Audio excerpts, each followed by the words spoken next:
RR astro academy, MS Boopathirajan YouTube channel, Sri குரு ஜோதிடர்கள் சங்கம், இந்த 131வது ஜோதிட கருத்தரங்கம்.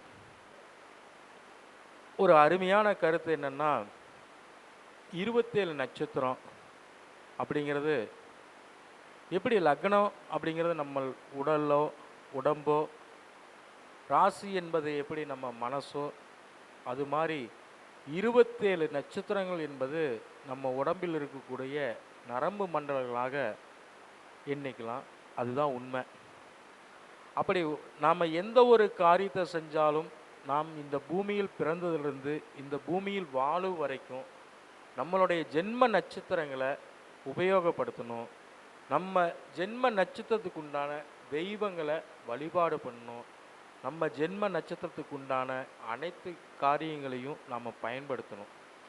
ஏன் இதை நான் சொல்ல வரேன் அப்படின்னா, நம்மளுடைய ஜென்ம நட்சத்திரம் எதுவோ அந்த நட்சத்திரத்துக்கு உண்டான தெய்வம், அந்த நட்சத்திரத்துக்கு உண்டான குறியீடுகள், அந்த நட்சத்திரத்துக்கு உண்டான காரியங்களை நம்ம பக்கபலமாக வச்சுக்கிட்டோம்னா அந்த நட்சத்திரங்கள் நமக்கு வெற்றியை கொடுக்கும். இது உண்மையாலும் நடந்த விஷயங்கள். அதில் நீங்கள் ஒவ்வொரு நட்சத்திரங்களும் கண்டிப்பாக நீங்கள் உங்கள் நட்சத்திரத்தை சொல்லி தான் நீங்கள் அர்ச்சனை பண்ணுவீங்க. அதனால் நான் என்ன சொல்கிறேன்னா, இப்போ வாழ்க்கையில் பார்த்திங்கன்னா முதல் ராசி, முதல் நட்சத்திரம் அப்படின்னா அஸ்வினி நட்சத்திரம். இந்த அஸ்வினி நட்சத்திரக்காரங்களை பார்த்திங்கன்னா நல்லா சர்வீஸ் பண்ணுவாங்க, நல்ல ஒரு பொது சேவைகள் செய்வாங்க, நல்ல ஒரு சுறுசுறுப்பாக ஒரு இயங்கக்கூடியவங்க. ஆனால் வாழ்க்கையில் பார்த்திங்கன்னா இவங்களுக்கு பல போராட்டங்களும், பல பிரச்சனைகளும், பல சோதனைகளும் பின் வயதில் வரும். உண்மையாக போய்ங்களா?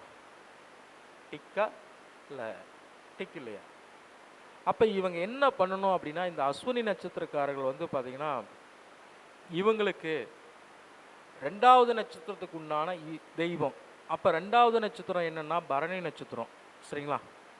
அப்போ சம்பத்து தாரையை இயக்கணும். இந்த 2வது நட்சத்திரத்துக்கு உண்டான தெய்வம் அப்படிங்கும்போது பார்த்திங்கன்னா துர்கா தேவியை வழிபாடு பண்ணணும், துர்கா தேவியை பூஜை பண்ணணும். துர்கா தேவிக்கு உண்டான அபிஷேகங்கள், குங்கும அபிஷேகங்கள் செய்யலாம்.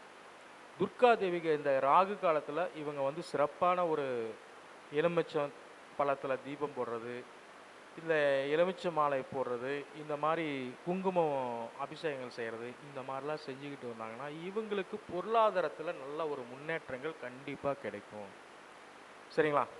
சரி, அதுக்கடுத்தது நமக்கு சாதகமான தெய்வம் எது அப்படின்னு பார்க்கணும். ஒன்று, நம்ம சம்பத்து வரணும். நமக்கு பொருளாதாரம் கேட்ட பக்கம் ஒரு கடன் கேட்டாலும் அந்த கடன் கிடைக்கணுன்னாலும் அதுக்கு பார்த்திங்கன்னா நமக்கு 2வது நட்சத்திரத்துக்கு உண்டான இஷ்ட தெய்வம் பார்த்திங்கன்னா துர்கா தேவி. கட்டாயம் இந்த அஸ்வினி நட்சத்திரக்காரர்கள் துர்கா தேவி வழிபாடு பண்ண இந்த துர்கா தேவிக்கு அபிஷேகங்கள் குங்குமத்தினால, எலுமிச்சம்பழத்தினால, எலுமிச்சம்பழம் மாலை கோர்த்து போடுறது, இந்த ராகு காலத்தில் துர்கா தேவி வழிபாடு செய்வதெல்லாம் இவங்களுக்கு சம்பத்துக்களை கண்டிப்பாக கொடுக்கும்.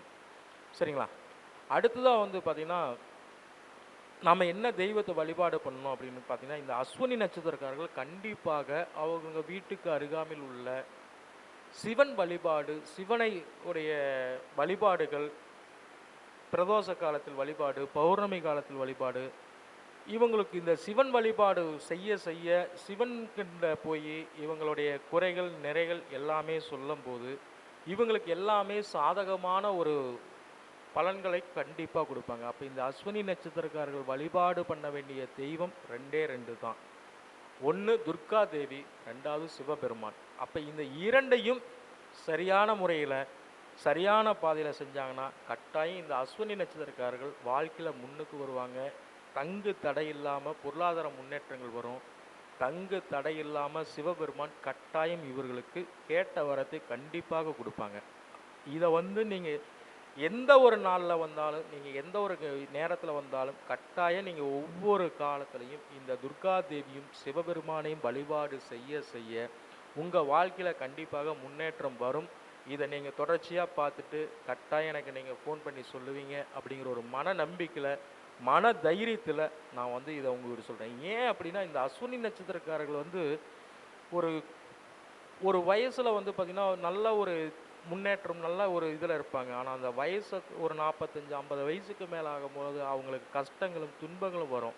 அப்ப அந்த காலகட்டத்தில அவங்களுக்கு சொந்த பந்தம், சொல்லக்கூடிய ஆளுகள் யாருமே இல்லாம இருப்பாங்க. அப்ப இந்த அஸ்வினி நட்சத்திரக்காரங்கள் என்ன பண்ணணும்னா, கட்டாயம் சிறு வயசுல இருந்தே இந்த துர்கா தேவி வழிபாடும், துர்கா தேவிக்கு உண்டான ஸ்லோகமும், துர்கா தேவிக்கு உண்டான அபிஷேகங்களும் செய்வது சிறப்பு. அதே மாரி இவங்களோட அஸ்வினி நட்சத்திரக்காரங்கள் பக்கத்துல இருக்கக்கூடிய சிவன் பெருமாள் கோயில், அதே மாரி பக்கத்துல இருக்க துர்கா தேவி வழிபாடு செய்வது சிறப்பை கொடுக்கும், நன்மையை கொடுக்கும், பொருளாதார முன்னேற்றம் எல்லாமே தங்கு தடை இல்லாம கட்டாயம் கொடுக்கும். ஒரு நாள் கண்டிப்பா நீங்க ஃபோன் பண்ணி என்கிட்ட கூப்பிட்டு சொல்லுவீங்க. நன்றி.